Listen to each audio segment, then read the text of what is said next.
Hello everybody, we start tonight here in West Chase. On breaking news, a 3-year-old little boy ran over by his own mother. That's what investigators from HPD says happened at this apartment complex. Take a look at this video. You can see this SUV, this Lincoln SUV, that woman, according to police, was driving. Here's how they say this happened. The mom, she was distracted apparently by people in front of the car when this 3-year-old little boy walked behind the car as she was backing up. The mom, she had no idea it happened until she got to the front of this apartment complex. That's when friends called her and told her the tragic news. That little boy, he died at the hospital tonight. Police believe so far this is just a horrible, horrible accident. Such a sad story to start the news with, but the rest of the news starts right now.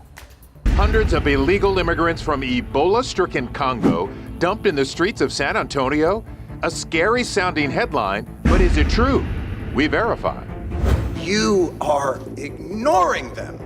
Your indifference costs these men and women their most valuable commodity, time. Jon Stewart blasting Congress for dropping the ball when it comes to taking care of 9/11 first responders.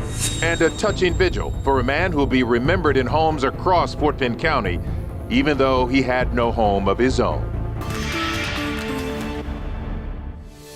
Tonight, health officials are investigating a possible mumps outbreak at the Harris County Jail after several inmates came down with symptoms. Mumps is a contagious viral disease that could have lasting health effects. Lauren Tallarico is at the jail tonight. What else can you tell us, Lauren?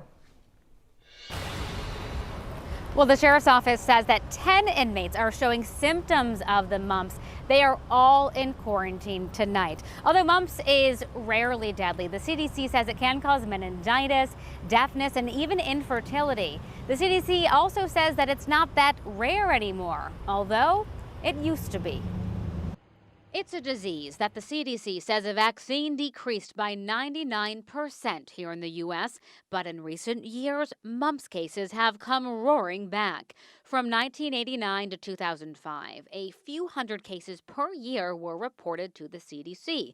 But since 2006, there has been a sizable uptick most years, often reaching in the thousands. Mumps is prevented by the MMR vaccine, the same vaccine we use for measles. Although mumps isn't usually considered deadly, it can cause infertility and deafness. It passes through saliva droplets, meaning it's airborne. A person is the most contagious the first 5 days after symptoms develop. Symptoms include swollen glands, fever, headache, and muscle aches. This year, Texas has had more than 300 mumps cases already, including from an outbreak at a Harris County ICE facility earlier this year. Right now, Texas has the highest rate in the country, along with Pennsylvania. We should know for certain by tomorrow if the Harris County Jail is dealing with mumps, because that's when those test results are expected to come in from the health department. A lot of people wondering, what can you do to prevent mumps? Well, the CDC says the best prevention is 2 doses of that MMR vaccine. Mia? Lauren, quick question for you. Is the possibility of an outbreak affecting visitations? Nope, not right now. Right now it is business as usual. So if you have somebody you'd like to come see at the inmate, an inmate you'd like to come see, it is just regular visiting hours. All right, Lauren Tallarico reporting. Thank you so much. Katy police are trying to reassure people it's safe to shop there. The department is adding a police substation inside the Katy Mills Mall. There used to be one there, but that was shut down in 2011. Since then, the city's population, as you know, has exploded along with service calls, not to mention a rise of people spreading rumors online suggesting Katy's not as safe as it actually is. City leaders hope the new substation will put residents and visitors at ease. I guess it just gives you visual assurance to know that there are people out here patrolling. They're taking this serious. They're taking my shopping experience and my safety seriously. There will be 4 officers assigned to the new substation. They'll have 2 vehicles. It is supposed to be open soon, by the end of the month. We had a nice break from the brutal heat today. It was actually very pleasant outside. But all good things, as they say, don't last long around here. What are we talking about, Erica? You know, we're talking about some light rain that's still hanging out from earlier this evening. We had some heavy downpours for the coastal areas. Notice light rain for us here across the Houston area. A lot of this is possibly just sprinkles, some drizzle as dew points are lower. So that's the humidity in the atmosphere. So with the big picture, that system's moving out and we're talking about a dry stretch ahead. Here's a look at your highs from today. 80s intact for what we had this past afternoon. Say goodbye to 80s. I got a long stretch of 90s ahead. I'll talk about that heat coming up in the full forecast. We knew it will make its return. It's just a matter of when. Thank you, Erica. Tonight, people in Richmond got together to honor the life of a well-known member of their community. His name was Louis Butler, and he was homeless. But despite his struggles in life, he left a big impact on those who knew him across Fort Bend County. Levi Ismail explains. He'd be in Richmond, all over Fort Bend County. Rosenberg, he just rode and rode and rode. For 68-year-old Louis Butler, it was his trademark. A bike in one hand, a Dr. Pepper in the other. But to know Louis was to know his circumstances didn't define him. He liked to roam and travel on his bicycle. That was one of his most important hobbies, riding his bikes. He would wear the bicycles out. He would ride them until they were on the rims. On any given day, Louis could clear city after city.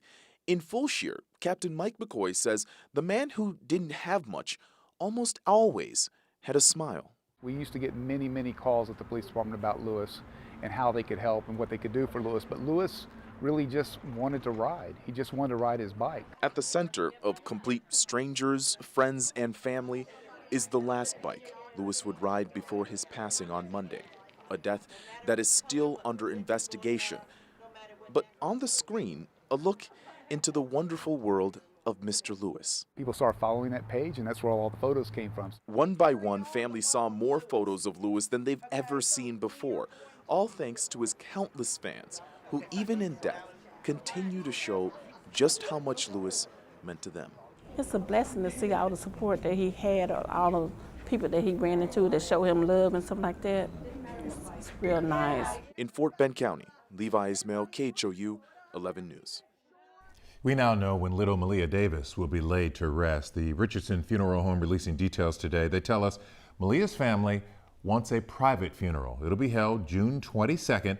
Malia disappeared last month. Her body later found in Arkansas, dumped along the side of a highway. Her stepfather in jail, charged with tampering with a corpse. Two Houston families traumatized after two violent home invasions. In one case, three men kicked their way into a home, demanded money, then shot a father in front of his two children. He is expected to be okay, and so is a mother who endured a similar robbery in her home. We talked to her husband. Their story kicks off tonight's 90-second nightcap. A Northwest Harris County mom is shot fighting off an intruder during a home invasion. Kristen White's husband says it all went down in front of their 4-year-old. A mama bear, man. When the kids are in the house, I don't think I would take her on if it came down to it. Her kids are the most important thing to her. During a struggle, she was shot in the chest and also in the hand. She's here at Ben Taub recovering. Deputies say no arrests have been made in this case. A 4-day meeting kicked off in Baltimore today aimed at stopping sex abuse in the Catholic Church and holding accused clergy accountable. Cardinal Daniel DiNardo is president of the U.S. Conference of Catholic Bishops and says they have a task of rooting out the evil of sexual abuse from the church. Among the many items on the agenda is to create an independent third-party entity to review allegations of abuse. House lawmakers turned their attention to some of the nation's tech giants Tuesday, examining how those companies have changed the news media landscape. In a statement, NetChoice, an e-commerce trade group representing companies including Google, slammed the hearing, saying in part, rather than trying to protect consumers, politicians are looking to punish online platforms that don't serve their political interests. After a series of mysterious deaths, Americans planning to visit the Dominican Republic now reconsidering their vacation. At least 6 U.S. tourists have died there in the last 12 months. The Dominican Republic is among the most popular travel destinations for U.S. tourists. Dominican officials estimate around 2 million Americans visit the island each year, and they insist it's safe. Tomorrow, the U.S. Postal Service will release a forever stamp honoring President George H.W. Bush. It would have been his 95th birthday. The stamp release is tomorrow morning at the Bush Center in College Station. You can get them at any postal store or online.